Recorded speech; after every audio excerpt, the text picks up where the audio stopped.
Hello दोस्तों, नमस्कार। Welcome to Way Achievers. Way Achievers में आपका स्वागत है। दोस्तों, रात के 1 बज रहे हैं और ये जो वीडियो मैं आपके लिए रिकॉर्ड कर रहा हूँ, इसका कुछ स्पेशल पर्पस है। और ये जो वीडियो है, ये खास करके जो आगामी 17 अगस्त से जो एग्जाम आने वाली है, किसकी? रेलवे की, ग्रुप डी की।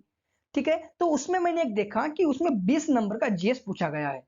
अब जीएस में करंट अफेयर्स से कुछ current awareness, polity, history, geography.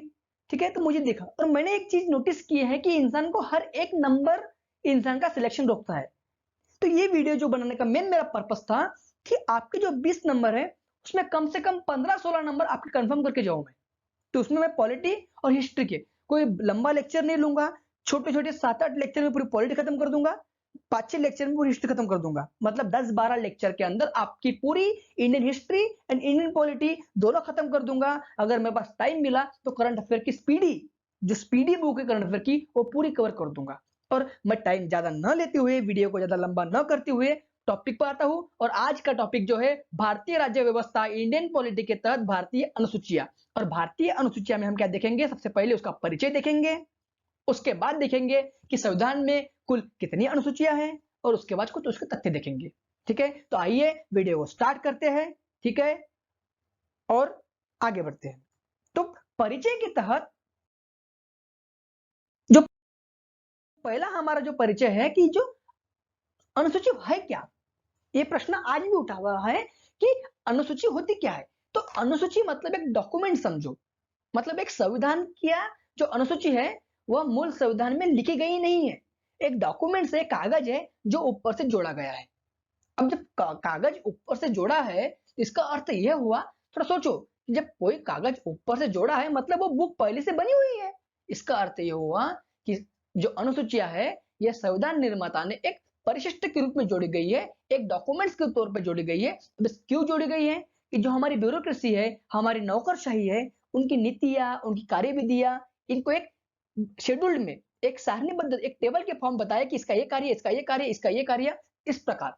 तो जो अनुसूचियां है वह हमारे मूल संविधान में नहीं दी गई है, इसको अलग से जोड़ा गया है। प्रश्न आ सकता है कि क्या अनुसूचियां संविधान का भाग है? तो अनुसूचियां संविधान का भाग नहीं है, क्योंकि इसे मूल रूप से संविधान में जोड़ा, मतलब इसको अलग से जोड़ा गया था, मूल रूप से संविधान में नहीं है ये।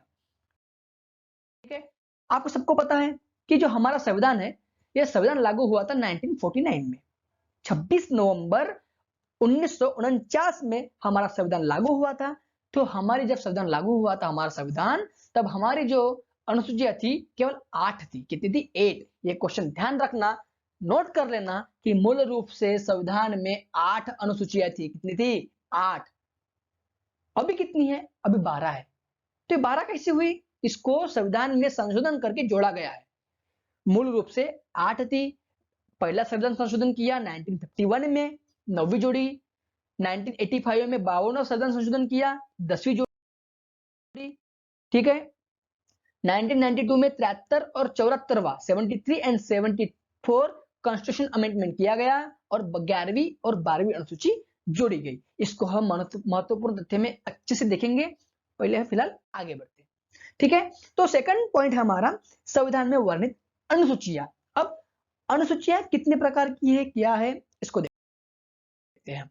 ठीक है, तो हमारी जो पहली अनुसूची है इसमें देखो, ध्यान देना अच्छे से। हमारी पहली अनुसूची में राज्यों के नाम, उनके क्षेत्र के अधिकार, और उसका क्षेत्र, मतलब हमारे जो आज स्टेट है, 28 जो स्टेट है हमारे, उन स्टेट का पूरा नाम।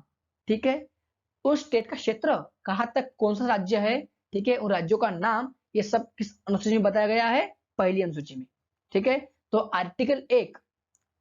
ठीक, दूसरी चीज, हमारे यहाँ जितने भी केंद्र शासित प्रदेश है, ठीक है, जम्मू कश्मीर जुड़ा है, लद्दाख जुड़ा है।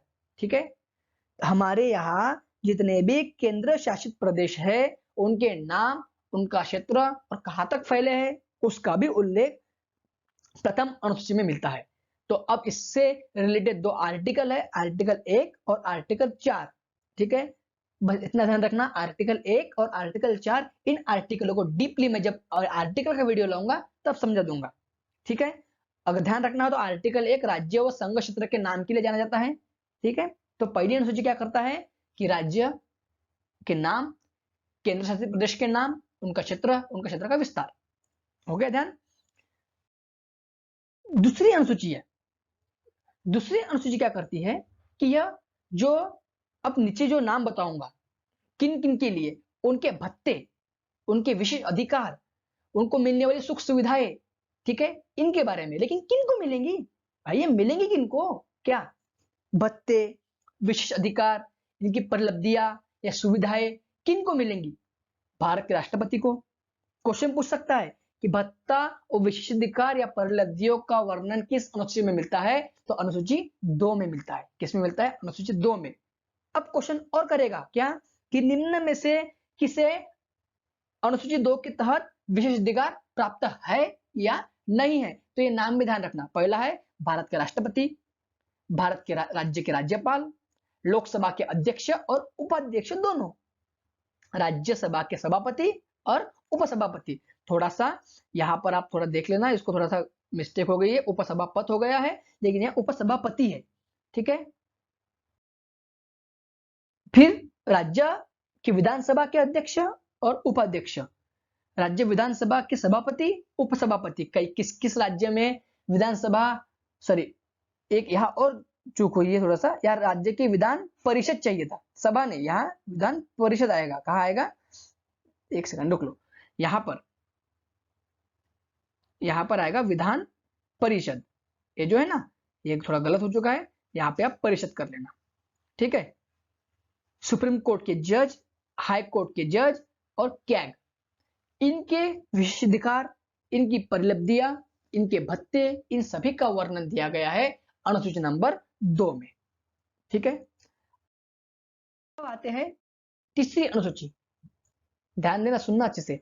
तीसरी अनुसूची जो है, इसमें शपथ की बात कही है। किसकी शपथ, किसकी शपथ, ये भी ध्यान रखना। क्वेश्चन क्या पूछेगा कि शपथ का वर्णन किस अनुसूची में किया गया है, तो शपथ का वर्णन तीसरी अनुसूची में किया गया है। किन किन लोगों की शपथ की बात करता है, पहला केंद्रीय मंत्री, संसदीय चुनाव उम्मीदवार, मतलब जो सांसद के लिए खड़े होते हैं व्यक्ति, उम्मीदवार, उनके शपथ लेते हैं वो निर्वाचन आयोग के सामने, ठीक है।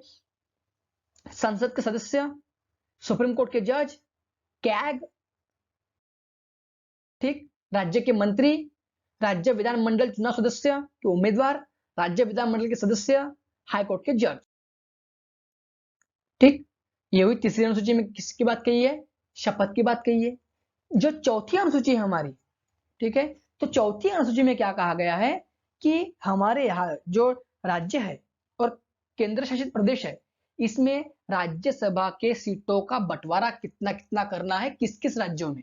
1971 की जनगणना के अनुसार, ध्यान देना, 1971 की जनगणना को आधार माना है और राज्यसभा के सीटों का बंटवारा किया गया है। जैसे मध्य प्रदेश में 11 है, कितने हैं मध्य प्रदेश में, 11 है, ठीक है। उस प्रकार राज्यसभा की सीटों का बंटवारा किया गया है। ये किसमें कहा गया है, 4th शेड्यूल, चौथी अनुसूची में। इसमें आर्टिकल 4 और आर्टिकल 80 ये कोई मतलब इंपॉर्टेंट नहीं है, लेकिन ध्यान देना कि राज्यसभा की सीटों का बंटवारा चौथी अनुसूची में किया गया है, ठीक है। फिर आती है 5वीं अनुसूची। 5वीं अनुसूची में क्या कहा गया है कि जो अनुसूचित क्षेत्र या मतलब जो अनुसूचित जाति है ना, एससी, और अनुसूचित जनजाति, एसटी, जिन राज्यों में है, उत्तर पूर्वी के राज्य जिसमें आते हैं, जैसे ये अरुणाचल प्रदेश, असम, नागालैंड, मणिपुर, मिजोरम आते नहीं राज्य, तो जिन राज्य में, हाँ यहाँ भी आते हैं, जैसे क्या बोलते हैं, झारखंड में भी है अनुसूचित जाति, एमपी में भी है, ठीक है। तो अनुसूचित क्षेत्र कौन घोषित करता है, राष्ट्रपति घोषित करता है। अनुसूचित जाति का क्षेत्र या शेड्यूल्ड ट्राइब्स का क्षेत्र, वहां का प्रशासन कैसा होगा, वहां का नियंत्रण कैसा होगा, इसके संबंध में जितने भी प्रावधान होंगे यह शेड्यूल 5 में दिए गए हैं, ठीक है। जो आर्टिकल 244, थोड़ा इंपॉर्टेंट ध्यान रखना, अनुसूची 5 से संबंधित है आर्टिकल 244, ठीक है। फिर आती है छठी अनुसूची। छठी अनुसूची में क्या कहते हैं कि राज्य के जो आदिवासी क्षेत्र है, जो अनुसूचित जाति क्षेत्र मतलब पूर्व की ओर के, अब इसमें कौन कौन से आते हैं ध्यान रखना, Assam, Meghalaya, Tripura, Mizoram, ATM, sorry ATM नाम सुना है ना, एटीएम, असम, त्रिपुरा, मेघालय, मिजोरम, ये चारों स्टेट ध्यान रखना। निम्न में से कौन सा स्टेट संविधान के 6वीं अनुसूची के तहत नहीं आता, या आता है ये पूछता है तो एटीएम और एम, एटीएम और एम, अरुणाचल अरुणाचल प्रदेश, सॉरी, असम, त्रिपुरा, मेघालय, मिजोरम, इन क्षेत्रों का मतलब यहाँ प्रशासन कैसे करना है, नियंत्रण कैसे करना है, इसके बारे में हमारे यहाँ 6वीं अनुसूची में कहा गया है। ठीक, फिर आती है 7वीं अनुसूची। अब 7वीं अनुसूची में क्या कहा गया है कि संघ, राज्य और समवर्ती सूची। संघ मतलब क्या, केंद्र, मतलब शक्ति का बंटवारा, कि भाई केंद्र बोलेगा, केंद्र को कहेंगे कि भाई तुम इस विषय पे कानून बना, राज्य को बोलेंगे राज्य भाई तू इस विषय पे बना, और एक समवर्ती होती है, समवर्ती मतलब कॉन्कर्रेंट लिस्ट, भाई हम इस पे दोनों मिलके बनाएंगे, लेकिन अगर दोनों का सेम बना तो फिर लागू किसका होगा, केंद्र का, बड़ा भाई केंद्र है ना, छोटा भाई है राज्य, तो लागू किसका होगा, बड़े भाई की चलेंगे, छोटे भाई का चलता है। ठीक है, तो शक्तियों का बंटवारा, क्वेश्चन कैसे आएगा कि शक्तियों का बंटवारा किस अनुसूची में किया गया है, तो शक्तियों का बंटवारा संविधान की 7वीं अनुसूची में किया गया है, शक्तियों का बंटवारा। ठीक, तो पहली आती है संघ सूची, जिसपे केंद्र कानून बनाएगा, जिसके तहत कितने विषय है, 100 विषय, कितने, 100 विषय है। ठीक है, पहले कितने थे, 97 थे, 3 बढ़ चुके हैं। दूसरी आती है राज्य सूची, राज्य सूची पर राज्य कानून बनाएगा, इसके तहत कितने विषय हैं, 61 विषय है, पहले 66 या 67 के आसपास थे, अभी 61 है।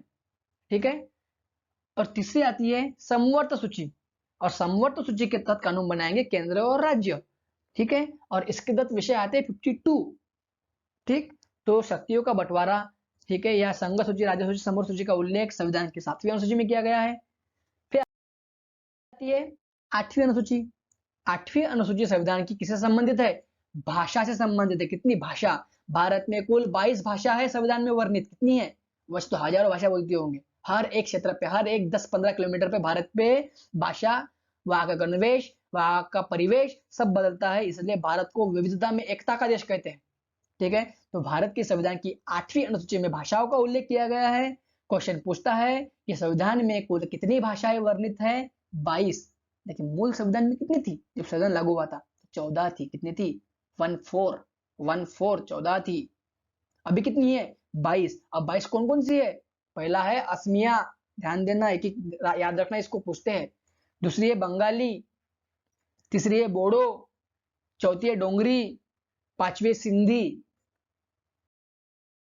छठी तेलुगु, 7वीं गुजराती, 8वीं हिंदी, 9वीं कन्नड़, 10वीं कश्मीरी, 11वीं कोंकणी, 12वीं मैथिली और 13वीं संथाली। हमारी जो राष्ट्रपति बनी है 15वीं श्रीमती महामहिम द्रौपदी मुर्मू, वह संथाली भाषा बोलती है, संथाल कम्युनिटी से आती है वो। संथाल कम्युनिटी उड़ीसा झारखंड में पाई जाती है, ध्यान देना, कौन सी, संथाली। तो इस पे थोड़ा सा गौर करके ध्यान देना, संथाली भाषा।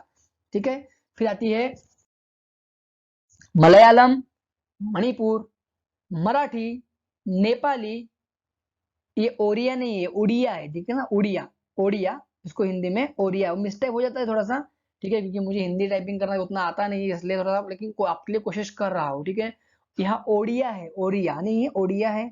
पंजाबी, संस्कृत, तमिल और उर्दू, टोटल 22 भाषा है। ठीक है, संविधान के 8वीं अनुसूची में दिया गया है, पहले 14 थी, अभी 22 हो गई है। अब 22 हुई तो जोड़ी तो किस संविधान संशोधन के तहत जोड़ी है, ये बाद में आगे बताता हूं मैं। ठीक है, अब ये जो है 8 तक तो हमारे संविधान में दी गई थी, 9वीं जो है ये जोड़ी गई है, कब, पहले संविधान संशोधन 1951 के तहत। अब ये काय के लिए है, ध्यान देना, भूमि सुधार। बस ऐसे क्वेश्चन क्या पूछेगा कि भूमि सुधार और जमींदारी व्यवस्था को खत्म करने के लिए संविधान में कौन सी अनुसूची है, भूमि सुधार और जमींदारी व्यवस्था, क्या, भूमि सुधार और जमींदारी व्यवस्था। अब भूमि सुधार मतलब क्या, जब देश स्वतंत्र हुआ था उसके पहले हमारे देश में जमींदार लोग थे, महाजन लोग थे, जिसके पास 200-300 एकड़ जमीन थी। गवर्नमेंट ने क्या कहा, भाई मेरे पास ला, तू कोई बादशाह नहीं है, तेरे पास रखेंगे, ठीक है ना, मेरे पास ला, मैं बांटूंगा।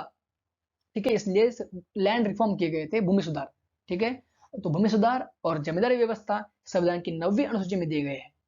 ठीक, इसके तहत कुछ केसेस है, बताऊंगा, काफी अच्छा है, और इसी को लेकर केशवानंद भारती केस आया था 1973 में, 24 अप्रैल 1973 का। ठीक है, और जैसे इस अनुसूची के बारे में आगे बताऊंगा आपको कि इसका एक महत्व भी है, लेकिन यहां तक ध्यान रखना कि ये जो अनुसूची है ये भूमि सुधार और जमींदारी व्यवस्था के खत्म करने की बात करता है। ठीक, 10वीं अनुसूची, ये अनुसूची इतनी विवादों में घिरी रहती है, अब ये नहीं घिरी है इससे संबंधित, ये किससे संबंधित है? 10वीं अनुसूची दल बदल कानून से संबंधित है। अभी महाराष्ट्र में फिलहाल हुआ है, बंगाल का चल रहा है नाटक, महाराष्ट्र का, कि इस पार्टी से उस पार्टी में, जैसे ही इस पार्टी से उस पार्टी में गया तो समझो कि उसकी सदस्यता खत्म। ठीक है, उसके लिए भी टूट और विलय, 2/3 अगर लोग जाते हैं तो वह उसकी सदस्यता खत्म नहीं होंगी। वो महाराष्ट्र के जो भी चल रहा है वो इसी आधार पर चल रहा है कि हम 2/3 लोग हैं, ठीक है, टोटल सीट के, तो हम हमारी सदस्यता खत्म नहीं हो सकती। ठीक है, तो संविधान की 10वीं अनुसूची किससे संबंधित है? दल बदल विरोधी कानून से। किससे संबंधित है? दल बदल विरोधी कानून। ये क्वेश्चन ध्यान रखना कि संविधान की 10वीं अनुसूची दल बदल कानून से संबंधित है। ठीक है, अगर कोई दल बदल करता है तो उसे अयोग्य घोषित कर देंगे। 11वीं अनुसूची किससे है? पंचायत। हाल ही में चुनाव हुए हैं हमारे यहाँ पर। 11वीं अनुसूची में 11वीं अनुसूची किससे संबंधित है? ग्राम पंचायत। किससे संबंधित है? ग्राम पंचायत से संबंधित है। कब जोड़ी गई थी? 73-74 संविधान संशोधन हुआ हमारे यहाँ पर 1992 में, तब जोड़ी थी। मतलब किसमें?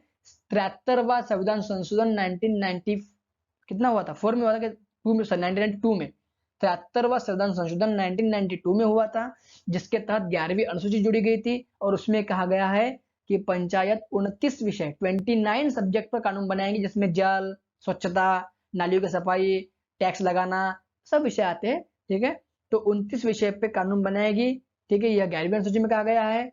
पंचायत की उल्लेख संविधान की 11वीं अनुसूची में किया गया है। फिर आखिरी आती है 12वीं अनुसूची। ये नगर पालिका, म्युनिसिपैलिटी से संबंधित है। इसमें कितने कानून दिए गए हैं? सॉरी, कितने विषय दिए गए? 18। कब जोड़ी थी? 74 कॉन्स्टिट्यूशन अमेंडमेंट 1992, 74वां संविधान संशोधन 1992 में जोड़ी गई थी। कुल विषय कितने हैं? 18। ग्राम पंचायत में कितने थे? 29। ठीक है, तो ये थी टोटल 12 अनुसूचियां। ठीक है, अब देखते हैं कुछ महत्वपूर्ण तथ्य। और महत्वपूर्ण तथ्य में देखेंगे, पहला देखेंगे हम 9वीं अनुसूची जब जोड़ी थी। कौन सी 9वीं अनुसूची कब जोड़ी थी? प्रथम संविधान संशोधन 1951, प्रथम संविधान संशोधन जोड़ा था, तब उसमें 13 कानून थे। अब कितने? 242। इसमें क्या कहा गया था कि जो भी सरकार कानून बनाएगी और उसने अगर समझ लो 9वीं अनुसूची में डाल दिया तो उस पर कोर्ट एक्शन नहीं लेगा। तो सरकार की मनमानी, भाई कोई भी डाल दो, समझ लो कि देखो हमारा क्या है कि संसद कानून बनाती है तो उस कानून की जांच करता है कोर्ट, गलत है तो उसको रद्द कर देती है।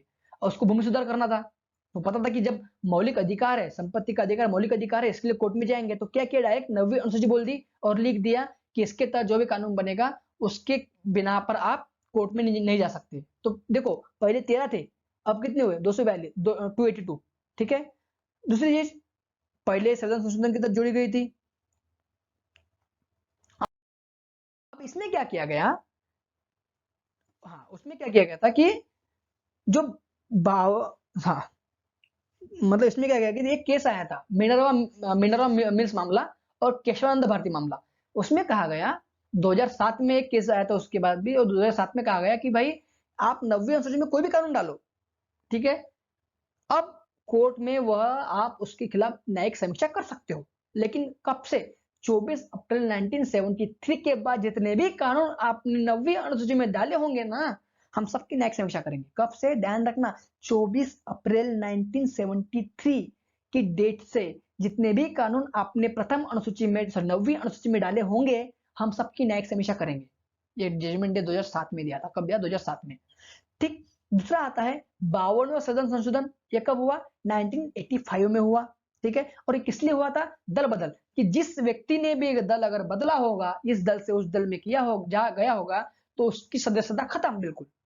ठीक, एक आता है कौन सा? 8वीं अनुसूची में भाषा। तो हमारे संविधान में मूल भाषा थी 14, अब कितनी है? 22। मूल कितनी? 14, अब 22, 14, 22। सिंधी को, अब एक एक चीज ध्यान देना, सिंधी भाषा को संविधान के 21वां संविधान संशोधन 1967 में जोड़ा गया। 21वां संविधान, 21वां संविधान संशोधन 1967 में सिंधी भाषा को जोड़ा गया। ठीक,